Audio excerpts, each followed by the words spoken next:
हमारे आपसे केवल इतना निवेदन, इस पूरे श्रोता भाई बहनों से केवल इतना सा निवेदन है कि जिस भूमि को, जिस मकान को, जिस जमीन को, जिस जायदाद को आप बनाना चाहते हैं, जिस प्लाट को आप निर्मित करना चाहते हैं, कई कई घर ऐसे किराए के मकान में बनाना चाहते हैं, जिस प्लाट को आप निर्मित करना चाहते हैं, कई कई घर ऐसे किराए के मकान में रहते थे तो अच्छे रहते थे, जब से घर बनाया प्रवेश करा तब से रो रहे हैं। 25 बार वास्तु शास्त्री वालों को बुला लिया, उसने यहां से सीढ़ी तोड़ दो, यहां से बना दो, यहां बाथरूम तोड़ दो, यहां से बना दो, ये पीछे से रास्ता कर दो, यहां से बना दो। ईमानदारी से कहना, पहले के समय में क्या वास्तु शास्त्री होते थे? नहीं। घर के बुजुर्ग कहते थे यहाँ कमरा बना दे बेटा, बेटा कमरा बना देगा, यहाँ कहते थे यहाँ कमरा बना दे बेटा, बेटा कमरा बना देगा, यहाँ रसोई घर बना दे बेटा। घर के बुजुर्ग कहते थे वहां कमरा बनता था, घर के बुजुर्ग कहते थे वहां पर भोजन बनता था, उसके बाद भी उनके घर में शांति होती थी, फिर भी उनके घर में समृद्धि होती थी, लक्ष्मी की कोई कमी नहीं होती थी, कमाते कम थे पर देश की जिंदगी जीते थे, सुखमय जीवन जीते थे। आज के जमाने में बेटा कमारा, बहू कमारी, पोता कमारा, पोती कमारी, दादा कमारा,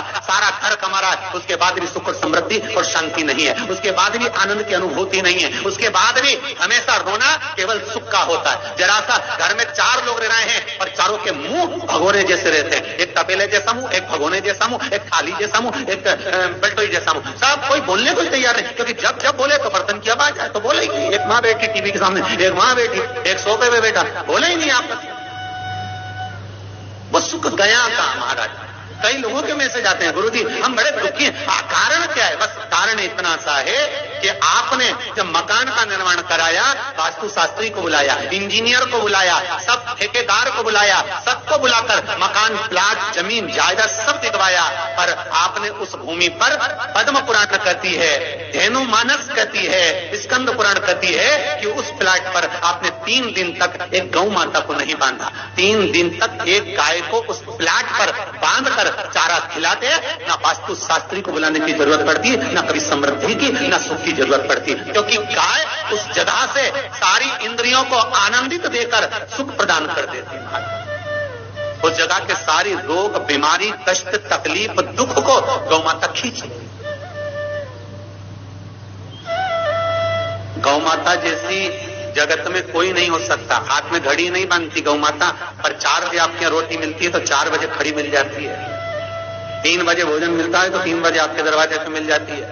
1:30 बजे भोजन दोगे तो 1:30 बजे ही मिलेगी। 1:20 पे दोगे तो 1:20 पे ही मिलेगी। कोई घड़ी नहीं बांधती, फिर भी समय पर आ जाती है। क्यों? क्योंकि भगवान ने उसको ऐसा बनाया है, 33 कोटि देवताओं ने उसमें ऐसा विराजमान कर दिया है कि जगत का वो कल्याण कर सकती है। उसका एक एक अंश जीव का कल्याण करने वाला है, एक एक अंश जगत का उद्धार करने वाला है, करने वाला, एक एक अंश जगत का उद्धार करने वाला। पर हम ये आज के युग में हम उसको भूल गए। आज के युग में हम ये सोचते हैं कि वास्तु शास्त्री को बुलाने वो ये बता दे, हमने ये फ्लैट बनाया, हमने ये मकान बनाया, इसकी छत कैसी, इसका कमरा कैसा, वो बता देगा, सब कुछ बता देगा। उसके बाद भी लोगों को क्या सुख नहीं, उसके बाद भी शांति। फिर चलो तो चलो किसी बाबा जोगी क्या बोल रहे जो ऐसा घूम घूम के बताता, और उसके यहाँ जाकर पूछ लिया, बताओ बाबा जी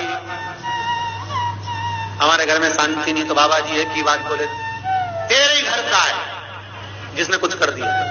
अब इसको याद आया 15 दिन पहले मेरी जेठानी से लड़ाई हुई थी, उसी ने कुछ करा होगा। अब बताओ बाबा जी ने आपस में ऐसा बीज बो दिया कि घर और जुड़ा हुआ था तो टूट गया। कोई बाबा जोगी सन्यासी तपस्वी साधक उपासक कभी नहीं कहता कि घर का है। हमेशा याद रखो, संसार में किसी की सामर्थ्यता नहीं है कि कोई आपका बुरा कर दे, किसी की सामर्थ्यता नहीं। संसार में किसी की सामर्थ्यता नहीं कि आपका बुरा कर दे, बस आपका बुरा आपका किया हुआ कर्म करता, कोई दूसरा नहीं कर सकता। एक नींबू गिर गया दरवाजे पे तो 14 दिन तक नींद नहीं आई। सीसीटीवी कैमरे में देखो कौन पटक के गया, मेरे को तो 3 दिन से शंका हो रही पड़ोसन पे। अब बताओ, जब कैमरे में देख लिया तब मालूम पड़ा बेचारा साइकिल वाला सब्जी लेके जा रहा था उसके घर पे और नींबू पॉलीथिन से टपक दिया। तब सुकून मिला कि ये नींबू, तब सोई आराम से कि पड़ोसन ने कुछ नहीं किया। ना जाने किसने क्या विद्या कर दी, ना जाने कौन ने कौन सा टोना मार दिया। केवल एक दीवार ऐसी होती है जहां पर हनुमान जी का चित्र लगाया जाता है।